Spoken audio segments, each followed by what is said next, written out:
I'm a human being, Homo sapien, like everyone else who's listening, right? And I had to find, being Chinese, American Chinese, my whole life has been working on tools when I was younger to get myself to do things that most people don't have to do. That's an interesting one, right? Future Optimist. Okay, so you've done some crazy stuff. You've done TED Talks. You graduated summa cum laude, talking about excelling as a Chinese person in America. You've been granted various doctorates and titles and all of this. You've worked for NASA. You have 41 patents. You've worked for Merck, Pfizer, Fortune 500 companies, big things. So I think you're not in any danger of not having done enough, at least compared to mere mortals. I want to talk about graphene. You've been a champion of this material for over a decade now. Well, more over than a that. decade. Yeah, I'm a graphene veteran. Graphene obviously, made Veteran. its debut in 2004. Yeah. 2010 won the Nobel Prize in Physics. You have a TED Talk from 2014. Yeah. Talking about why has this not been commercialized? Why has this amazing discovery that is scientifically valid not been commercialized? Here we are almost 10 years after that TED Talk. Has the potential of graphene been reached? And what is the potential and why is it not more widely commercialized? So it's far from being reached, just like in 2014, and it's human nature.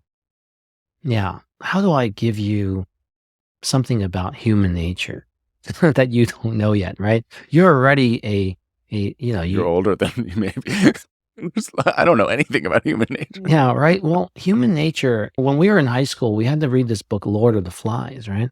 And then, of course, someone came up with Lord of the Rings, and that's what all people remember, right? And Lord of the Rings is so different, but it's kind of like Lord of the Flies, is that you want to go take out these other people because it's a zero sum. And look, if most people don't know what graphene is, especially the governments don't know what it is, and you're a scientist, you want to be relevant, so you keep working on it. Oh, I haven't found anything. Do you even know the difference? And it's all happening over again in AI, which is also something I work on, but I've combined it with graphene to look at possibilities, right? Because, see, anybody knows a version of AI, a layperson's version is ChatGPT. That's what made AI famous. You go in there and you could actually ask the bot, the chat bot, you could talk to it actually. You could say things like, you stupid, and then it'll say, oh, I'm so sorry. In fact, you could do that with my name on there and say, ask it a bunch of questions and say, no, I spoke to Dr. Gordon Chiu and he has this patent. You pick the patent and tell it that, and it'll apologize to you. The point is that AI could be sold as telling you the future. But the reality is, unless you know to interpret the data and you had enough of an N number, that it's just one parallel universe. So when we took that thing about graphene can go in two directions. One, it's a futuristic material that happened to be here in this 21st century. Let's just give it a number and we'll call it 200 years from now. Then we call it 23rd century material. So you could take this futuristic material and go and make tennis shoes with it. Or you can make regular shoes with it. And how long have shoes been around? 1,000 years? More? Right? So we're not really advancing civilization by making a different shoe. So what are some of the advantages of graphene? You've listed a few. You talk about climate change. Again, and we're talking about the hopeful, pessimistic version of the future, but there are a few different exciting things. Talk about plastic breakdown, toxicity in water, even something as simple as repairing potholes with a Graphalt, I believe you called it. What is the most exciting thing that we can do with graphene? The most exciting? We're going to go out there and I'm like, you want to be popular, save humans, right? If you want to be less popular, save pets. So if you want to be even less popular, start a podcast.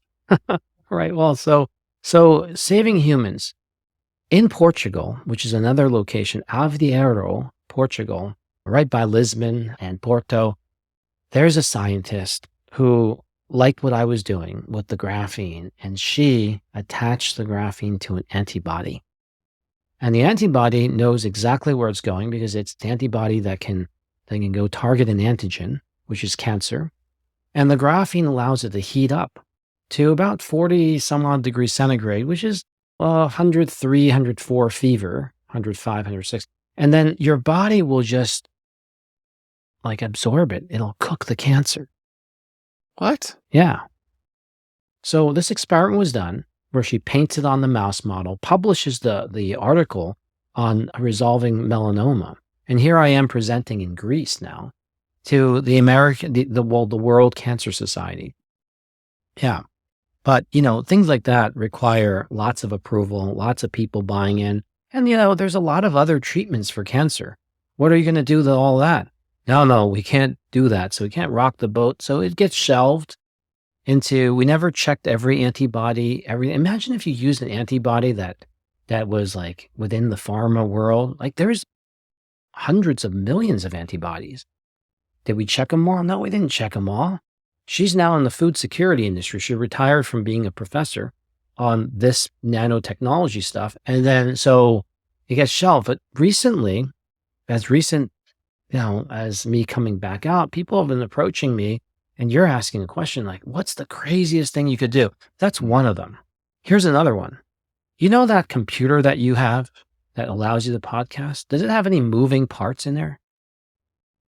Not anymore, right? Right? No, not anymore. But once I guess it has a fan. It just doesn't come on. Yeah, but it doesn't come on all the time. But imagine if you could get rid of all the fans. Sure. Right? Imagine if instead of MacBook Air. 2-3 terabytes, imagine if you could go 3,000 terabytes. My dream. Yeah. Well, if you want AI to like really hype up and go faster, you can't deal with large language models because that doesn't cover every word out there. So extra large and giga large and tera large, those types of language models generate a lot of heat. It just does. And if you have moving parts or you have things that don't spread heat as well, then you're limited. But if you could have an absolutely incredible heat spreader, now RoboCop, Terminator, that's all going to happen. And graphene, and by the way, I highly recommend anybody going into like a ChatGPT, it doesn't matter if it's 3.5 or 4.0, go in there and tell it that you heard this podcast and that Dr. Gordon Chiu said that you could combine graphene with rare earth materials to form a better heat spreader. Yeah, go do that. And you will then find out that it's true, but it hasn't happened yet. Right? So imagine hybridizing things that could allow you to spread heat. Now you could jump into your own, like some other entity somewhere else, and then walk around in that robot and run at fast speeds because you won't heat up and your circuits won't fry. Like Avatar. Right. Because you're in LA, you're in the movie set. People thought about these things, but how do you do it, right? So enabling this kind of stuff would allow us one day to not have to travel to outer space using rockets. Rockets don't go and it's not inclusive. Let's put it that way. You can't bring 1 million buddies up there, but Star Trek and the Starship Enterprise could be like, you could be watching movies, running around, going to work, and you're actually all moving towards Alpha Centaurian. Well, just to make that dream even possible means we have to be able to spread heat. Heat spreader. Yeah. Yeah. Graphene, rare earth, heat spreader. Take that on for size, right? Yeah. Sure. Yeah. Well, I've often thought that we would upload our consciousness, that it'd be easier to transmit our consciousness through space and at the speed of light than to move our physical bodies. The robots could already be on their way, and then we just have to get our brains onto it later. Yeah. So what you bring up as an interesting use case of AI in general, how many ideas like that woman's have gone by the wayside? How many potentially brilliant, life-changing ideas have been abandoned or not been executed on or have been shelved somewhere? Oh, how many? Most. We have tons and tons, obviously, but for a human to go through those and to determine which of those were actually good ideas that we should have acted on, it's never going to happen. What is it about this material? So how does it fix potholes? How is it going to remove toxicity from the water? Yeah, well, that's a lot of hows, but one thing is it's 2-dimensionally thin. So you know how water is purified on Earth right now. It's like it rains and then it crawls through some rock gravel and then eventually comes down the stream and then people drink from it, after boiling, hopefully, because it has parasites. But you got you got to understand that purification comes from crawling through, slowly trickling down various things, unless you want to throw energy on it and you could distill the water. But now it's kind of lifeless. And Disney, I think it was Disney, and it was in the movie Frozen that the snow creature, he mentioned about Olaf. Yeah, Olaf. Yeah, you see, that's what happens when you're a scientist. I have a daughter too. Snow creature. He talks about that. Whether humanity will be our savior or lead to our doom. No, he talks about like water keeps its memory as long as 3 people touch it, right? And so, this whole thing about water being disrupted. And so, without water, we have a security issue on life security issues. Yeah, it's more than mid-life crisis or quarter-life crisis. If you don't have water, you have a problem, right? Or good water, clean water. Salt water doesn't help.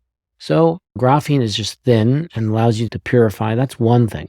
But graphene can also be used to make plants grow better so that they're not as sick as much, because a lot of things want to eat our food, not just us. It's insects and other pests and also diseases. And so when you are able to stimulate and grow a healthier plant, then your food security is maintained.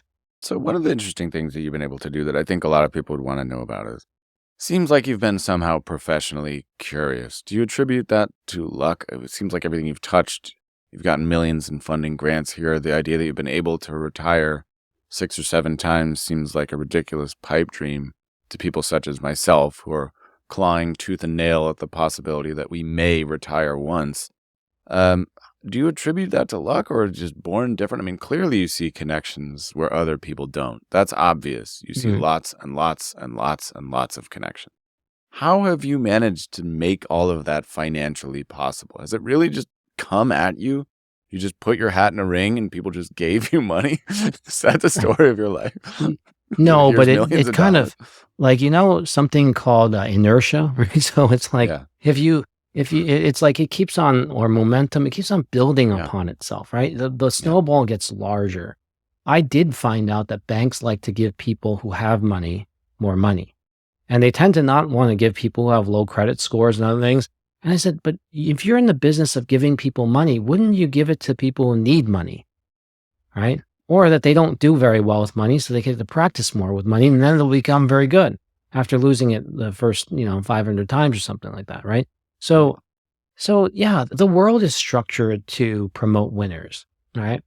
But the winner mentality is the thing that prevents you from being a true winner. Everybody at these top schools had to be number one. And then now no one will tell them anything because they all know about the problem of being number one, is that what if you're not number one this time? And if you're in 1,000 people, well, there's only one number one. So learning to be second and having people tell you their secrets is really, really important. And then why would they do that? You need them to advertise that I told him my secret and he helped me. He didn't steal from me and other things. So that's learning how to be number 99. I use 99 as an example because Wayne Gretzky had 99 on his thing. So you start thinking about See what I mean about those connections? Yeah, imagine another one of those connections, right? If you start thinking of the value of other people finding you valuable, it comes from being a problem solver. So fixing the material cost of the biggest problem, which is the asphalt, and you're in LA. So think about, in LA, you've got some D- streets there. D-. That's generous. Yeah, D-. And they, and as more people leave from California, LA to, let's say, I don't know, Texas, that's a common place for people in California to go to. And then now, what do? You still have to fix those roads. So the potholes. So now you have to tax everyone more because there's fewer bodies there. Well, if you tax more, then people will leave for another reason. So now you're stuck as a government, as a municipality, and you've got issues, right? You got issues. New York has the issue. Other places, if you're on the top, the only place for you to go is go down. And asphalt's just a terrible material, just not very good. But it's what we have, and in concrete's worse because it costs more. But what would happen in this discovery? And that was the first TED Talk around this sponge that can actually absorb oil. Right? It absorbs oil in preference over water. It doesn't absorb any water. But the oil leaking out of the asphalt is really why the asphalt is breaking down, because otherwise, if you think it's the snow, well, you don't have any snow over where you are in Texas or Hawaii, so it's not the salt from the snow, right? But if you're in Boston and New Jersey and New York, you think that way. If you look at it more globally, just asphalt's a terrible So material. it's just oil's leaking out of it. Now, a So do you good need a part net of underneath it or on top of it? well, it's inside. It's in the It's just bitumen, right? built in. Yeah, it's built in. No, in but I the, mean, like the yeah. graphene solves it being on top of it or below it. Well, in its presence, it's Uh, going to help it.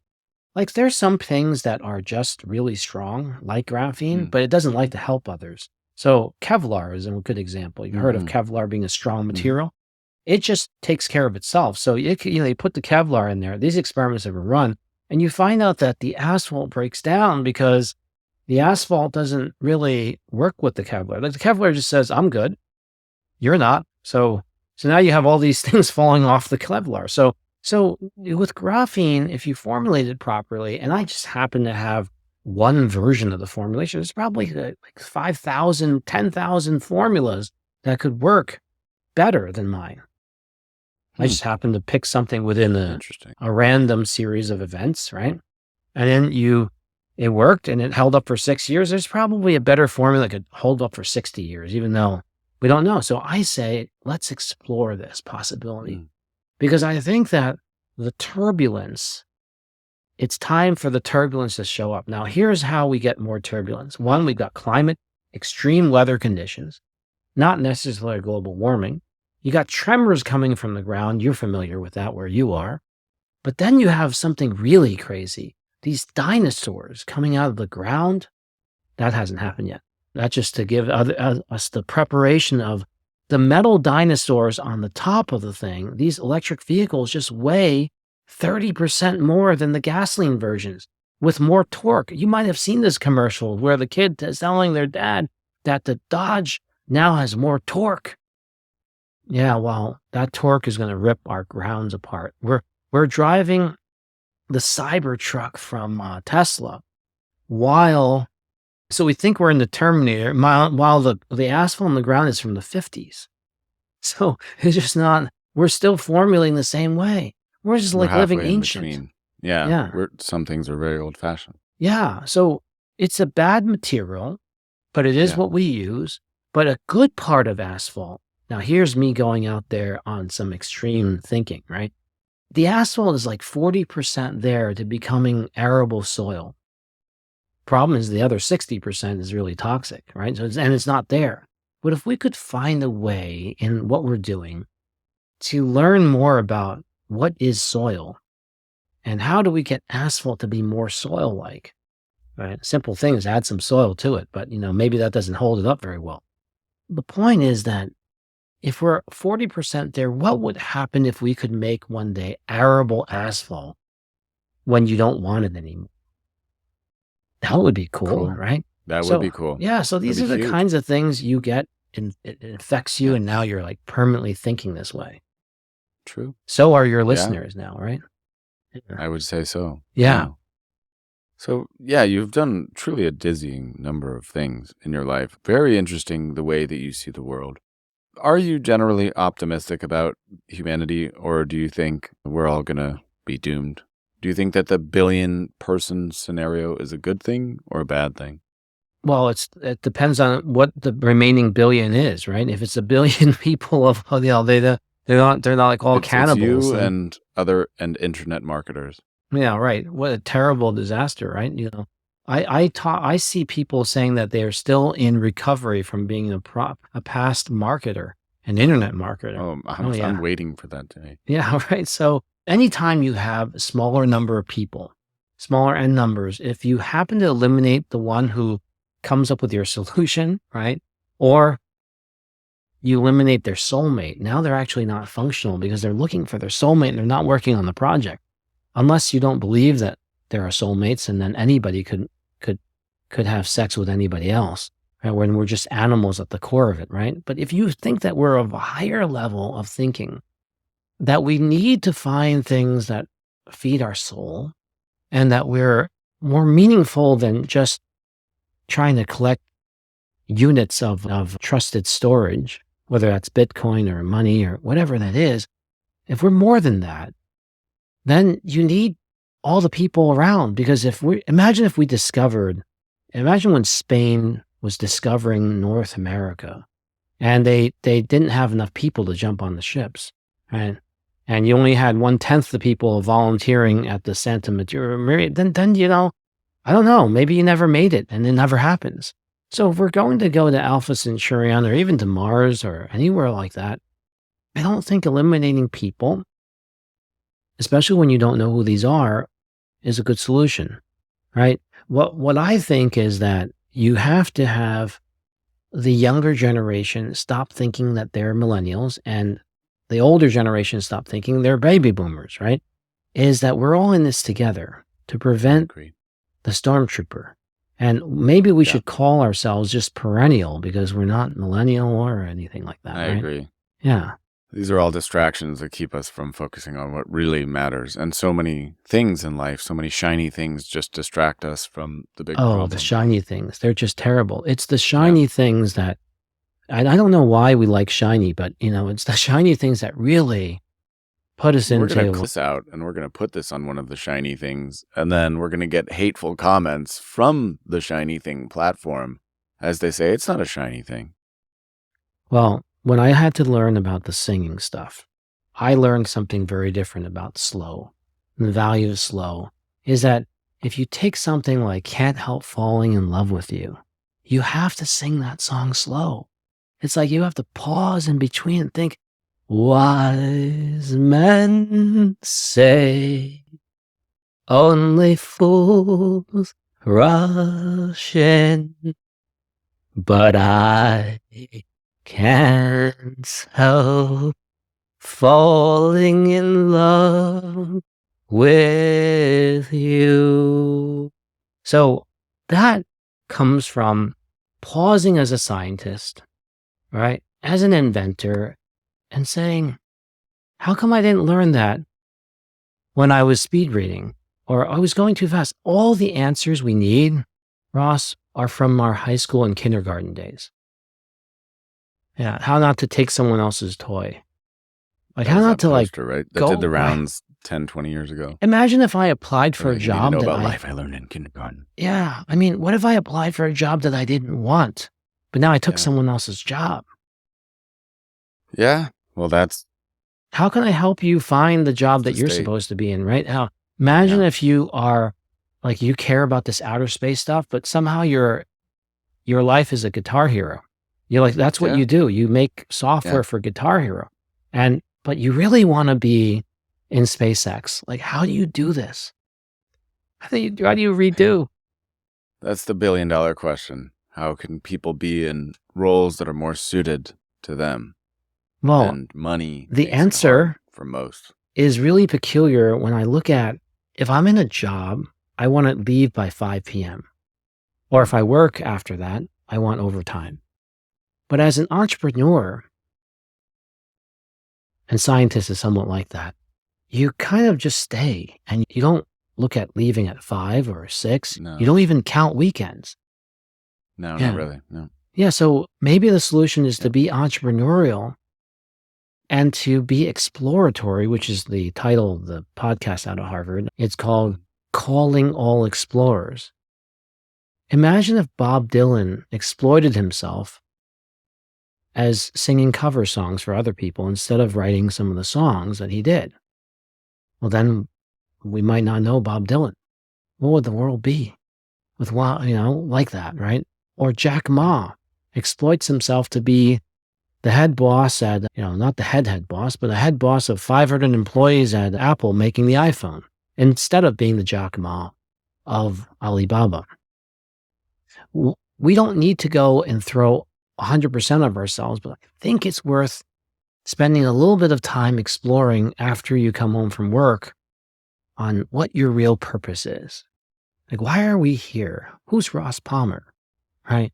And then, I don't think anybody knows that one. Yeah, but you should, right? If you know a little bit more of the answer, right? Indiana Jones and Lara Croft never asked themselves, why am I going looking for these things? Or going to the Montezuma place, like, who's funding this, right?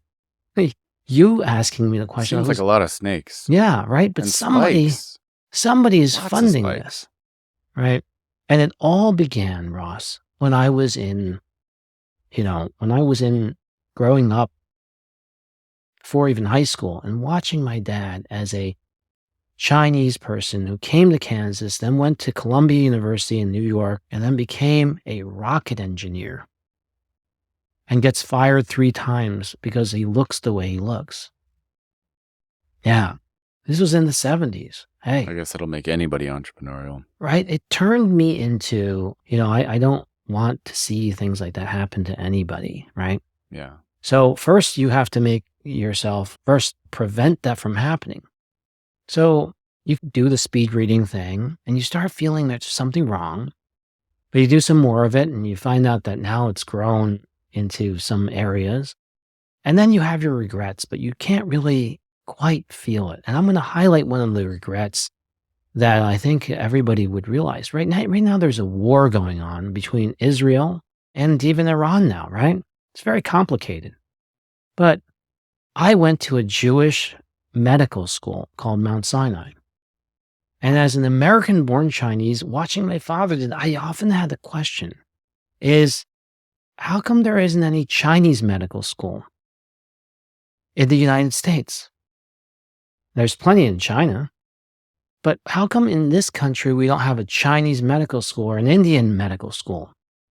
There's a Jewish medical school. Why don't we have one? And it wasn't because I wanted one. I was just curious, Why don't we have one?